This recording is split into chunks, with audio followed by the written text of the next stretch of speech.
সামনে যদি দুইটা অপশন থাকে যে দুইজনই সমান মেধাবী, একজন মুক্তিযুদ্ধের সন্তান, একজন রাজাকারের সন্তান, আমি অবশ্যই মুক্তিযুদ্ধের সন্তানকে চাকরি দিতে চাই। অবশ্যই। জি।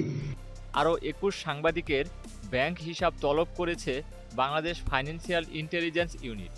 একই সঙ্গে তাদের ব্যক্তি মালিকানাধীন প্রতিষ্ঠানের ব্যাংক হিসাবের তথ্য দেওয়ার নির্দেশনা দেওয়া হয়েছে। ব্যাংক ও আর্থিক প্রতিষ্ঠানগুলোর কাছে এ সংক্রান্ত নির্দেশনা পাঠিয়েছে সংস্থাটি। রবিবার বিএফআইইউ এর সংশ্লিষ্টরা এ তথ্য নিশ্চিত করেছেন। হিসাব তলব করা সাংবাদিকরা হলেন দৈনিক যুগান্তরের সম্পাদক সাইফুল আলম, বাসসের senior reporter Shahnaz Siddiqui, DBC নিউজের বার্তা প্রধান প্রণব সাহা, এসএটিভির head of news Mahmud Al Faisal, সাবেক প্রধানমন্ত্রীর সাবেক deputy press secretary Hasan Zahid Tushar, independent টিভির বার্তা প্রধান মামুন আবদুল্লাহ, ইন্ডিপেন্ডেন্ট টিভির প্রধান সম্পাদক ও CEO M Shamsur Rahman, independent টিভির স্পেশাল করেসপন্ডেন্ট অনিমেষ কর, সমকালের সাংবাদিক রামা প্রসাদ, বাংলাদেশ প্রতিদিনের ব্যবস্থাপনা সম্পাদক মোহাম্মদ রুহুল আমিন রাসেল, বাংলাদেশ প্রতিদিনের উপসম্পাদক মাহমুদ হাসান, দৈনিক খোলা কাগজের সিনিয়র রিপোর্টার জাফর আহমেদ, দৈনিক জাতীয় অর্থনীতির সম্পাদক এমজি কিবরিয়া চৌধুরী, আমাদের সময় .com ও আমাদের অর্থনীতির চিফ রিপোর্টার দীপক চৌধুরী,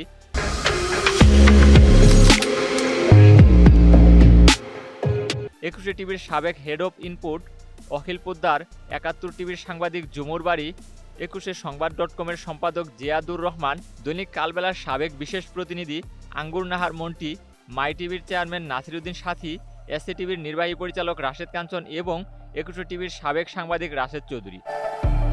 বিএফইউর নির্দেশনায় আরও বলা হয়েছে, হিসাব তলব করা ব্যক্তিদের সংশ্লিষ্ট তথ্য বা দলিল যেমন হিসাব খোলার ফর্ম, কেওয়াইসি ও লেনদেন বিবরণী ইত্যাদি চিঠি দেওয়ার তারিখ থেকে 7 কার্যদিবসের মধ্যে বিএফআইইউতে পাঠানোর জন্য ব্যাংক ও আর্থিক প্রতিষ্ঠানগুলোকে বলা হয়েছে। ছাত্র জনতার অবিস্মরণীয় অভ্যুত্থানের মুখে গত 5 আগস্ট প্রধানমন্ত্রীর পদ থেকে পদত্যাগ করে দেশ ছাড়েন শেখ হাসিনা।